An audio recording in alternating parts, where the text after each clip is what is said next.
¿Qué tal amigos? Soy Julio López y esto es Marquesina 22.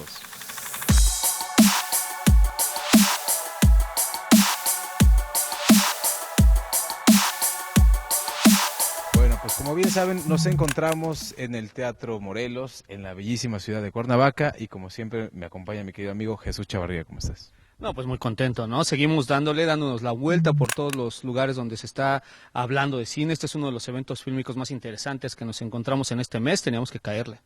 Sí, digo, nada más para poner el contexto, es la 9ª edición del Festival de la Memoria y también está conmigo mi querido amigo Gerardo Gil. Encantado de estar en este festival que además tiene un marco social, tiene una gran cantidad de documentales con un contexto que tiene mucho que ver con la vida de la gente común y corriente. Así que creo que tendremos tema de dónde contar, de dónde platicar en este Marquesina. Sí, pero más allá de eso tenemos estrenos de fin de semana, ¿no? El principal y el que todos van a estar hablando en estos días es justamente Los Cuatro Fantásticos, ¿no? Que hay que decirlo, no hubo función de prensa prácticamente en ninguna parte del mundo.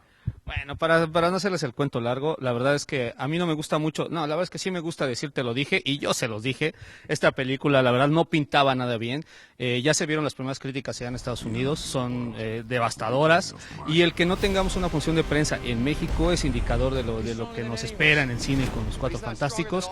Yo solo diré al respecto ya para cerrar que bueno, cuando un director mete por ahí, le cambia el color de piel a uno de los personajes con tal de meter al que es uno de sus actores amigos de su anterior película, ya te dice mucho de por dónde iba el rollo. La verdad es que no espera gran cosa. Sí, Los Cuatro Fantásticos que además han subido todo tipo de avatares, ¿no? Han sorteado todo tipo de avatares, pero bueno, es uno de los estrenos de fin de semana, habrá que verla, ¿no? Y entonces sí ya comentaremos más a fondo. Pues rápidamente para terminar con el asunto de Los Cuatro Fantásticos, tres cosas. Una anécdota que le comparto al público. Hace algún tiempo una publirelacionista de estas majors comentó en una universidad que para ella los medios de comunicación servían para abaratar costos, es decir, únicamente los entendía como medios publicitarios, lo cual deriva en el hecho de que pues las cosas no son así. Finalmente los medios de comunicación verán la película y externarán su opinión de esta película. Lo segundo es que esta película de Los Cuatro Fantásticos se puede llamar Los Cuatro Fantásticos o La Maldición de Johnny Storm. Podemos recordar que en los años 70, finales de los 70, hubo una caricatura muy famosa con Los Cuatro Fantásticos en las que en lugar de Johnny Storm aparecía Herbie, un robot ahí medio patético, y ahora que prescinden en aras también de, además de lo que dice Jesús, de irse a lo políticamente correcto, cambiándole la raza al personaje de Johnny Storm, bueno, pues los resultados se están viendo en la taquilla, en la cual Hollywood Reporter dice: el tráiler nos vende una película que nunca se ve. Y La Maldición de Johnny Storm termina con el hecho de que Johnny Storm, el de la saga mejor lograda, pues es ahora el Capitán América. Pues eso es un poco de lo que se ha hablado de la película de Los Cuatro Fantásticos, pero hay otras cosas que ver en el cine este fin de semana. Sí, tenemos la que en español, según recuerdo, se llama Exorcismo del Vaticano, ¿no? Que es una de estas películas que llama sobre todo la atención por el rollo de que plantea no solo que el Vaticano ha dado seguimiento a los casos de exorcismos, sino que en este caso se trata de un archivo que fue filtrado, ¿no? Que se tenía ahí guardado, en donde no solo se ve que ellos realizan exorcismos, sino que además recurren a métodos prácticamente inhumanos, ¿no? La película juega mucho con esto, logra muy buenos ambientes y resulta bastante entretenida, aunque no deja de ser una película de terror promedio, la verdad. Sí, la otra propuesta es justamente Eden, que la trae Mantarraya, la distribuidora que ha traído propuestas muy interesantes en los últimos años. Básicamente la historia es, bueno, el personaje central es la música electrónica en París de los años 90 y hacen un recorrido, ¿no? Desde justo esta década hasta nuestra era, y es la historia de un personaje que quiere convertirse en un DJ reconocido por todo el mundo, ¿no? Tiene música de Daft Punk, ¿no? Que también forma parte de los personajes de esta película, bastante interesante. Me tocó estar en una de las funciones llena a reventar, y cosa curiosa, ¿no? La gente, además de estar viendo la película, también la vi de pronto ahí moviéndose al ritmo de la música, disfrutando bastante esta película que dura 2 horas. A mí me pareció un poco cansada, pudieron ahorrarse un par de secuencias, pero al final de cuentas yo creo que es muy entretenida, y sobre todo el público que gusta de este tipo de música, pues podrá echarse un clavado pues digamos en los inicios, ¿no? De cómo va surgiendo esta corriente musical y cómo va tomando fuerza en París y luego en muchas otras partes del mundo. Pero no es lo único, porque aquí también en el festival Festival de la Memoria. Hay muchas cosas que ver. Sí, pues para abrir en materia voy a sacar mi acordeón.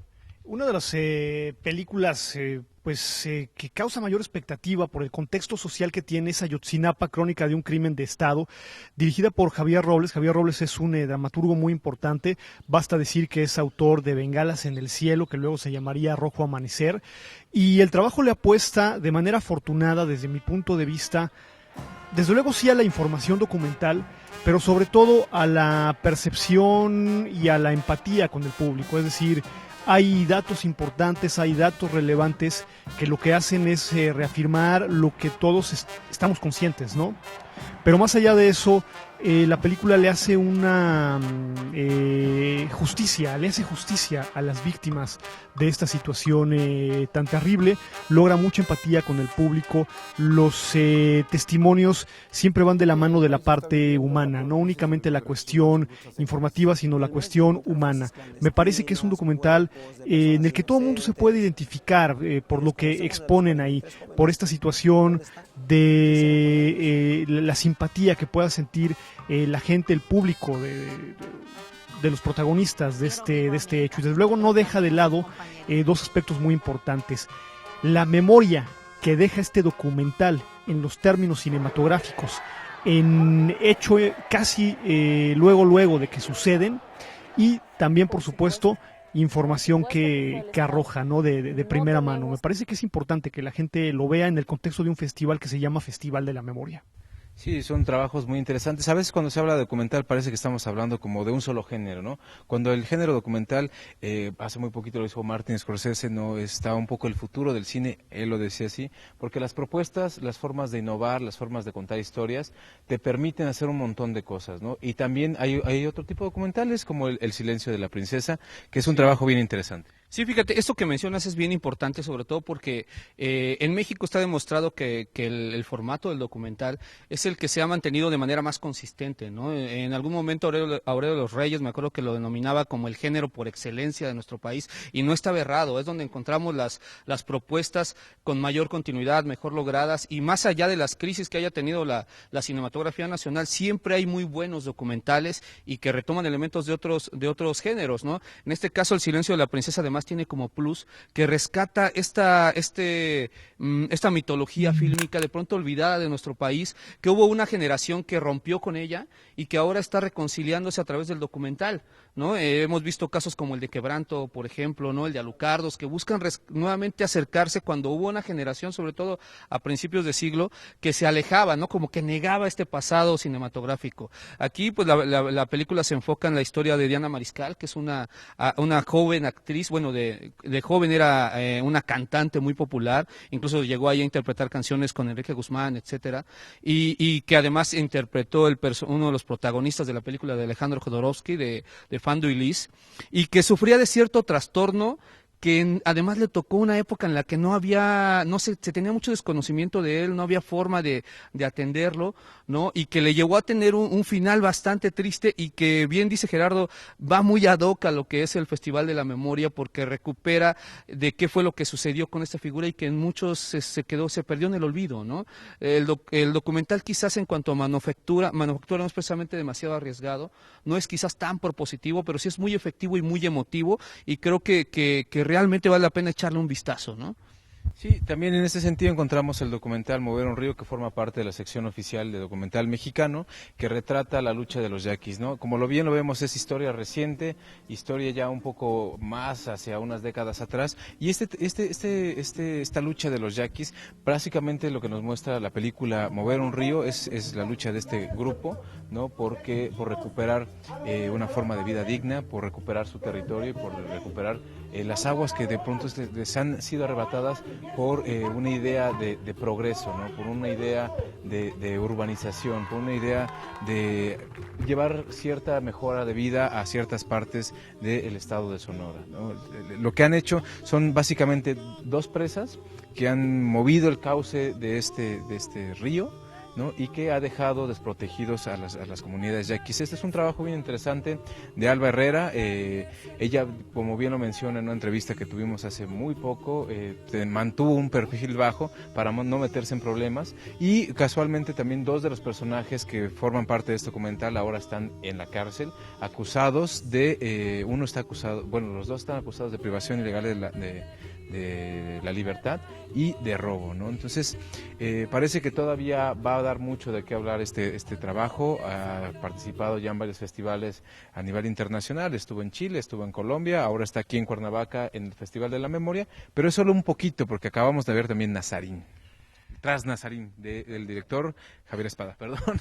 Las ansias de hablar de la película.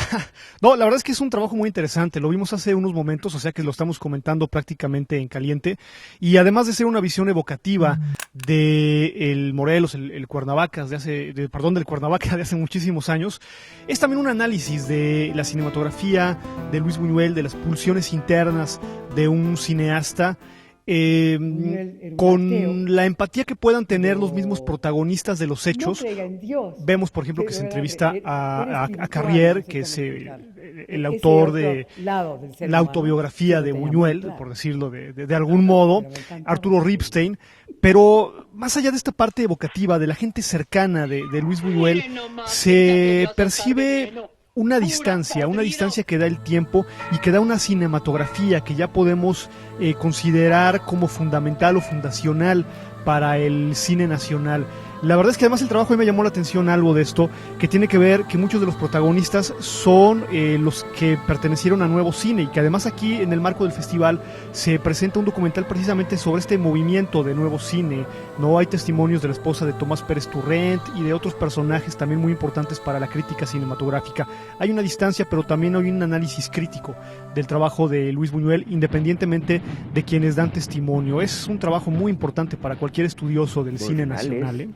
Unos finales también en la inauguración de este encuentro cinematográfico, Alejandra Islas, que es la directora de este festival, decía un poco, ¿no?, que este tipo de actividades culturales vienen a la baja, vienen recortados con presupuestos. Esta edición viene recortada con menos películas, menos días de programación, un festival que además todas las funciones son gratuitas para el público, y que no solamente sucede aquí, sino también lo vimos recientemente en el Festival Internacional de Cine de Guanajuato. Sí, la verdad es que la situación se ha vuelto muy complicada, más allá de lo que quisieran vendernos en todos los lugares. La verdad es que la situación cultural en nuestro país se ha visto muy afectada en todos los sentidos. Los festivales han tratado de sobrevivir de la mejor manera posible, tratando de resolverlo, que no se note tanto estos recortes, pero resultan evidentes de todas maneras. Y yo creo que además este tipo de eventos, como lo es también el Festival Cine de Guanajuato, que mantienen esta línea de que son festivales para la gente, porque no cobran las actividades, tendrían que verse mucho mayor beneficiados, ¿no? Yo siempre lo había dicho, creo que es cuando un festival se recibía el apoyo del Estado, tenías la obligación de ofrecerle al público en general algo, en este caso no cobrarte por las proyecciones. También creo que es por el otro lado, ¿no? Si ellos están cumpliendo por ese lado, tendrían que tener más apoyo, y sin embargo, pues vemos que la situación se vuelve más complicada. Entonces, pues hay que aprovecharlo, ¿no? Digo, lo que hay, lo que se logra, no hay que dejarlo pasar, y hay que ir y echarle un vistazo, pero ojalá y se ponga mucho más atención en esta situación tan complicada que estamos viviendo en todo lo que tiene relación con cultura, ¿no?